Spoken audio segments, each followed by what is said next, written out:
The trouble with peace. The trouble with peace.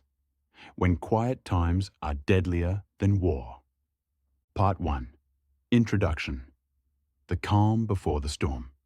Peace is a wonderful thing, but it always comes with its own set of troubles. Welcome back to the channel. Today, we continue our journey through the merciless world of Joe Abercrombie with the second installment of his new trilogy. The trouble with peace. Why is peace so dangerous? Because when the swords are sheathed, the daggers in the dark begin to speak.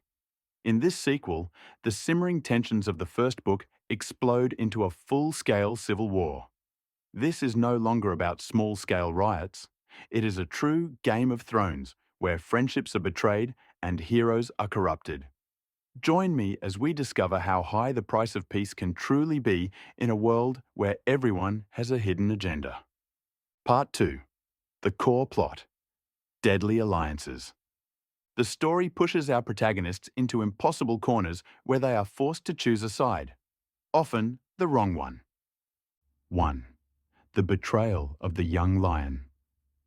Leo Dan Brock, the celebrated hero of the North, is manipulated into a coup against the crown. Driven by wounded pride and the whispers of ambitious advisors, Leo decides to betray his closest friend, King Orso. This marks the beginning of a tragedy that Leo never truly anticipated, as his idealistic view of heroism clashes with the dirty reality of treason. 2. Savine Dan Glockter's Grand Gamble. Savine, after barely surviving the uprising in Valbec, is no longer the invincible socialite she once was. She marries Leo to consolidate power, only to realize she has boarded a sinking ship. Savine must use every ounce of her legendary cunning to navigate the rebellion, trying to save both her ambitions and her life as the world crumbles around her.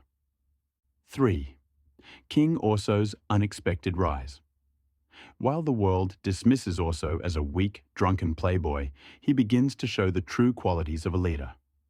Forced to fight against the very people he once trusted, Orso's internal struggle is the emotional heart of the book. He wants to be a benevolent king, but the throne demands he become as ruthless as the enemies at his gates. 4. Rikke and the War for the North. In the North, Rikke faces off against Stour Nightfall, a man consumed by bloodlust and the desire for conquest. With her long-eye visions becoming clearer yet more agonizing, Rikke must learn to play the game of wolves to protect her people and her land. Part 3. Artistic highlights. The masterful reversals. What makes The Trouble with Peace?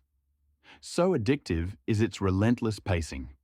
If the first book was a slow burn of world building, this one is a high-speed political and military thriller.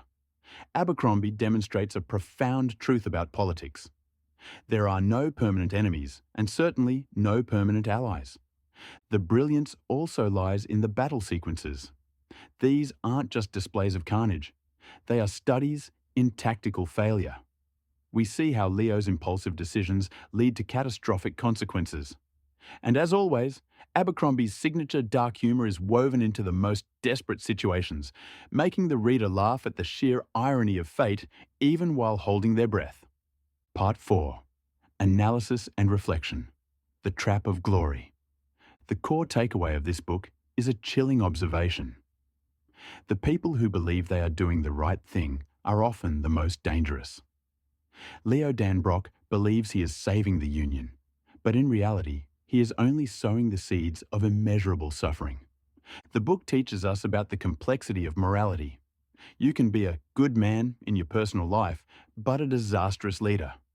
Conversely, a flawed wastrel like Orso can make the wisest decisions when it truly counts. The trouble with peace is that it gives people too much time to obsess over what they don't have, rather than appreciating the stability they do. The conclusion of this volume is a gut punch, an ending where there are no real winners, only broken bodies and shattered hearts. Part 5. Conclusion. The Road to Madness. The Trouble with Peace. Paves the way for a devastating finale. It leaves us with a fractured union and a cast of characters who can never return to who they once were. The transition from industrial soot to the blood of civil war is complete. Thank you for watching. If you were in Orso's shoes, could you ever forgive Leo's betrayal? And can Savine ever reclaim her power after such a disastrous gamble? Let's discuss it in the comments below. Don't forget to like and subscribe so you don't miss the review of the final chapter. The Wisdom of Crowds. Goodbye for now, and remember, in times of peace, keep your blades sharper than ever.